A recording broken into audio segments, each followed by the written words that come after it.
In loving memory of Dr. Bani Kazam, Alei Shalom Lilu Nishmat Yafa Bat Rivka, sponsored by Renee and Ezra Daba. Breakfast and the class, as well as dedicated loving memory Lilu Nishmat Tzviya Bat Yehuda Leib, Alei Shalom, sponsored by Lindsay and Shlomo Suisa. Breakfast is dedicated and the class is in loving memory and Lilu Nishmat Edna Bat Sarvi, Alei Shalom, sponsored by Simon and Isaac Simantov. And breakfast in the class as well is dedicated and donated in honor of Dana and Afshin Hedvat and Fariba and Nori Urizadeh for their overflowing generosity and love for their children, sponsored by Sarah and Arya Urizadeh. As well, breakfast and the class as well as Le'ilui Nishmat Daniela Shifra Bat Miro. Okay.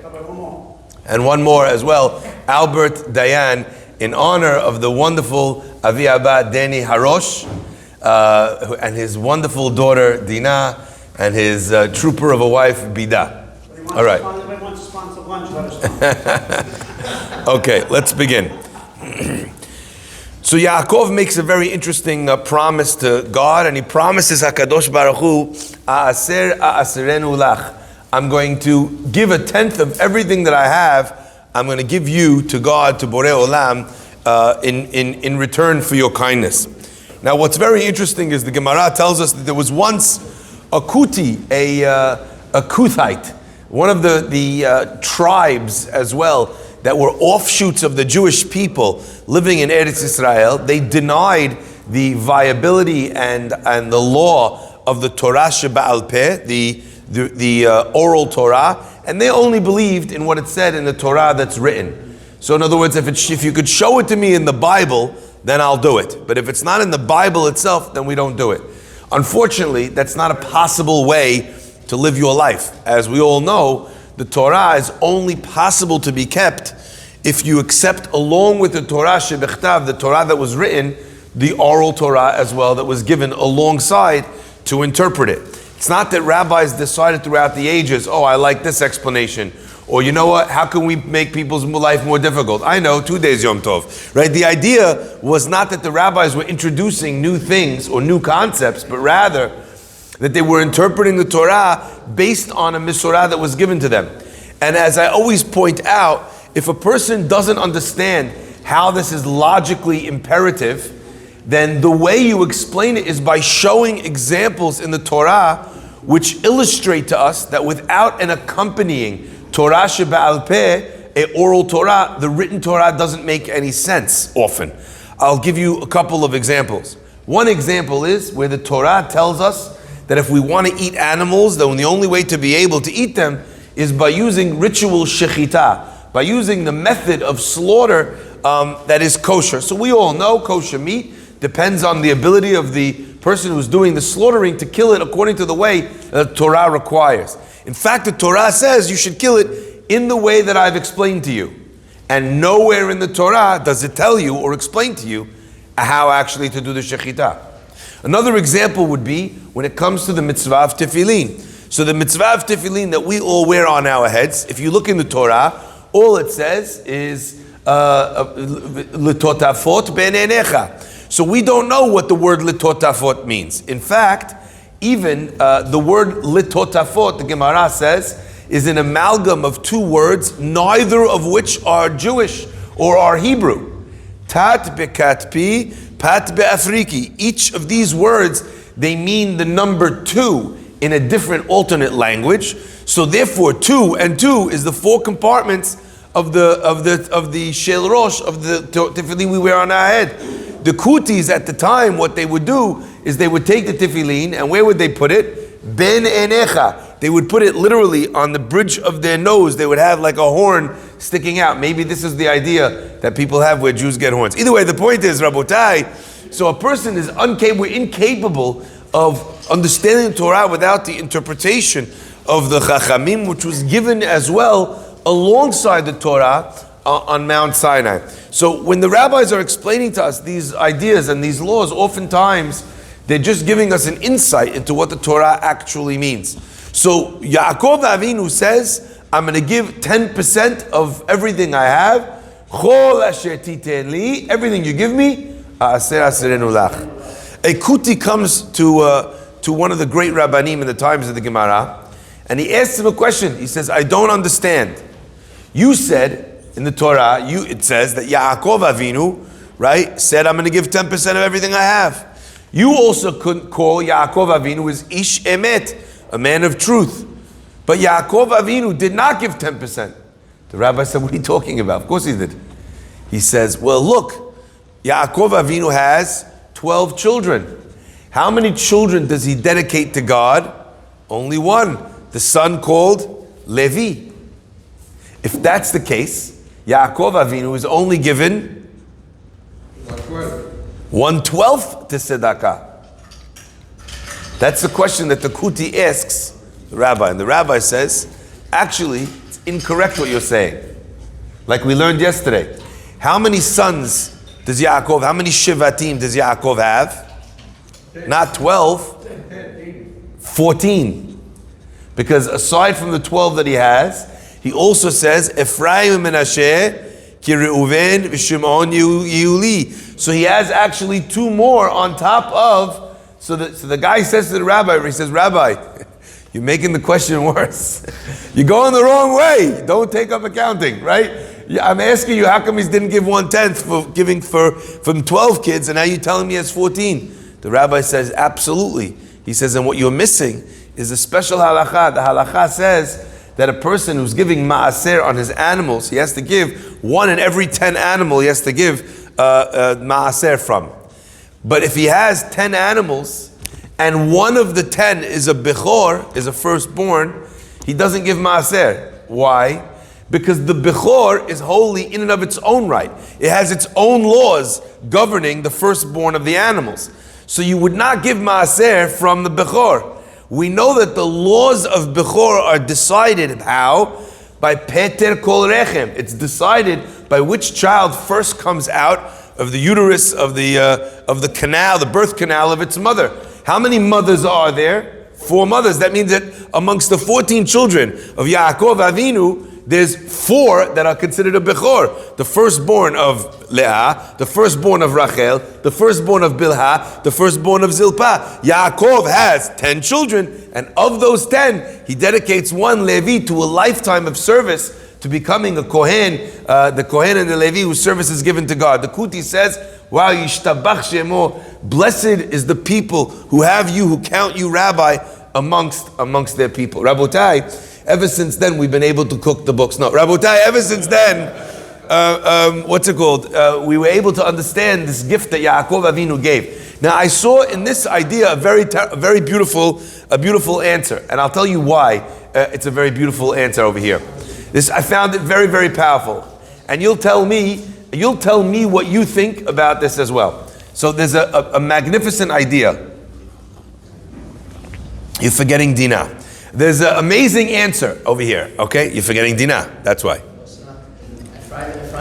You count one out, but you've missed Osnat.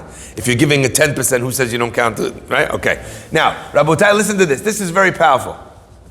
So we see that this idea of Ma'aser, when the Kuti asked the rabbi this question, why did the rabbi say, you're right, he gave Levi to dedicate a lifetime to Torah and mitzvot? But who said that was because of Maaser? Maaser is money. Maaser is animals. Maaser is wheat in the field. Who said Maaser is on your children? Where did you make up that law from? From the fact that Yaakov bothered to go through the math and give him a question, it indicates, actually, that there is a halacha, there is an idea of Maaser even from your children. So I always wondered, maybe the rabbi only answered him a question according to his own logic. He's saying, according to you, that this is the case, Yaakov is still right. Maybe the answer is because since Yaakov is the man of truth, if the words came out of his mouth, Mikol asher titen li, even if he wasn't obligated, he was obligating himself. Maybe that's why. But I learned here a fascinating lesson. Our rabbis tell us on the pasuk says, Kabed et Hashem, honor Hashem, mihonecha. Mihonecha means from your wealth. Hon means wealth. The Gemara says, do not read it mehonecha, ela michonecha. What does chonecha mean? Michonecha, it's a strange word. The word chen means something that somebody was graced with. Michunecha means that which you were graced with. Kabed et Hashem mechunecha means that a person has an obligation to honor God through every gift that he is given. That's true if it's money, if it's animals, if it's in the field.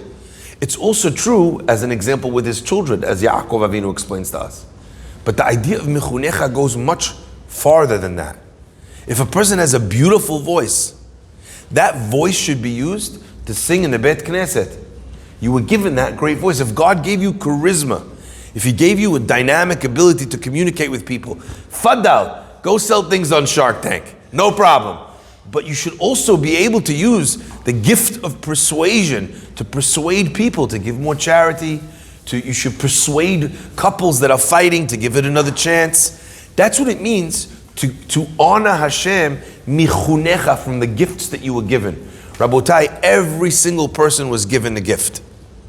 Some people's gift is a gift of an obvious one, a beautiful voice, a powerful personality, a lot of money.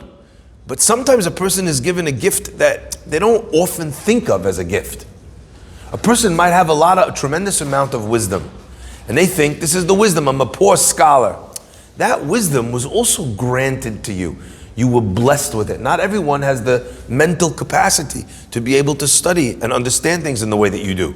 But beyond that as well, even if people have the mental acuity, they have the IQ for it, do they have what's called the Sitzfleisch? Do they have the meat on the tuchus, like they say, to be able to sit for a long time and study in the yeshiva? So the idea of being a Talmid Chacham is actually an amalgam of many different gifts. It's a gift of the mind, it's a gift of patience, it's a gift of a sensitive soul. If you're someone who's compassionate, that's also a gift. You're capable of communicating to others a compassionate way, to look at other people, also to look at themselves, to see or to forgive their mistakes. What a gift that is. We learn all of this from the word mechunecha. But Rabotai, the gifts that we receive in our life, they're not givens. It's ironic to think that not every gift is a given. Even though gifts get given, they shouldn't be taken as if they are given. And let me explain what that means. The Pasuk tells us that as Yaakov is sleeping there, there's a sulam, a ladder which reaches the heaven. U'malachei Elokim, and the angels of God, olim v'yordim bo, are ascending and descending on this ladder. Now the angels of heaven, what did they do? What is their job? Other than to look pretty and flap wings. What is their purpose? So in the Christian version of angels, angels are just these holy beings that flit around and they're hewn into rock on the outside of Gothic churches. But in Judaism we understand that an angel actually has no inherent purpose other than its specific mission from God. So the angel Raphael, his job is to go and bring healing to the sick. That's why his name is Raphael, the healer of God. Okay? Each angel has its specific job. What does an angel do when he has no jobs? He just chills in the angel lounge? No. There is no such thing. An angel who has no jobs ceases to exist. He doesn't get fired. That would indicate that he has a self. All an angel is the carrying out, the physical manifestation of the carrying out of one of God's wishes. So when Yaakov looks at the angels and he sees the angels rising and descending on this ladder, it's indicating a very powerful idea. The Baal HaTurim points out something fascinating. He said the word for ladder in the Torah is sulam. If you take a look at the numerical value of the word sulam, Samach is 60, Vav is 6, Lamed is 30, and Mem is 40. Together, you have 136. So the ladder, the numerical value of the ladder is 136. Interestingly enough, again, for those of you who are not Gematria fans like me, okay, the numerical value of the word in Hebrew for wealth, which is mammon, is also mem, 40, 46, and 50, is exactly 136. So having wealth is so to speak indicative of this ladder. Because the same numerical value, 136, is also the numerical value of the word oni, which means poverty. So the idea of money, the idea of wealth, the idea of blessings, and the idea of being bereft of those blessings, all of those are symbolized by this ladder that has the angels of God giving, so to speak, bringing bounty, and also taking it back. One of the things I like to encourage people to do, people say, Rabbi, I can't, I'm thinking, when I'm going to retire, I really want to get more involved in helping with charities. And I always say, how do you know? Don't wait. How do you know what your life's going to be like after you retire? How do you know if you'll be able to retire? It used to be people 65, they checked out, they got their checks, and khalas. Today, the age of retirement is older and older and older. For some because they're workaholics, but for some because the money that they used to have, it doesn't go anywhere in the climate that we're in. It's just much more expensive to live than it once was. And our social security services are heading for a giant crisis because it cannot afford, number one, the higher cost of living that people were paying for the last 65 years, and number two, for the increased life expectancy that we're experiencing amongst the what's called the silver wave, which just gives you an image of a bunch of white-haired people riding surferboards and saying cowabunga. But the point is, the silver wave is a phenomenon that we're all witnessing. So you never know what's going to be then. You never know if you're going to make it to then. You don't know if the gifts that you have are going to be gifts that you will continue to have. So you have patience, maybe you'll lose it, ironically. You have money, maybe you'll lose it. You have compassion, or you're a powerful personality, use that today. And that's what Yaakov Avinu was teaching us. That since he sees the sulam, he sees that there are times when a person has the gifts to be able to share, and there are times when a person loses them. Therefore, he promises God as soon as he wakes up, if I am blessed with these things, God, please bless me. And if I am blessed with these things, from everything you give me, now the question is asked, why does Yaakov say it 2 times? I will give tzedakah, surely I will give tzedakah. Right? That question is a very powerful question. The Torah doesn't use extra words. Why doesn't he say, I will give it to you? The answer is that whenever the Torah uses 2 words, it indicates an element of hurrying up. It's like saying you love something very, very much, indicating that it's much more. It's an accelerated version. Yaakov is saying, God, I promise I won't wait. I won't hesitate. If you give me something, you give me a blessing, I'll respond immediately and give it to you. And as we said yesterday, ultimately the giving of tzedakah, not only does it pay off in the fact that you've given to others, but it pays off because God blesses you in your own pocket, in your own needs as well. I'll end with this story about a young man who, unfortunately, as time goes on, his fortune, which was huge, eventually dwindles down, and he needs to marry off one of his kids. He comes to a dear friend of his and he says, listen, I have a wedding coming up, and I know that I was always the wealthy one, but the ladder goes up and the ladder comes down. And he says, and I need money now. I have money put aside. I have to be able to marry off my daughter. And he says, okay. He says, so how can I help? He says, I have a big business deal coming up.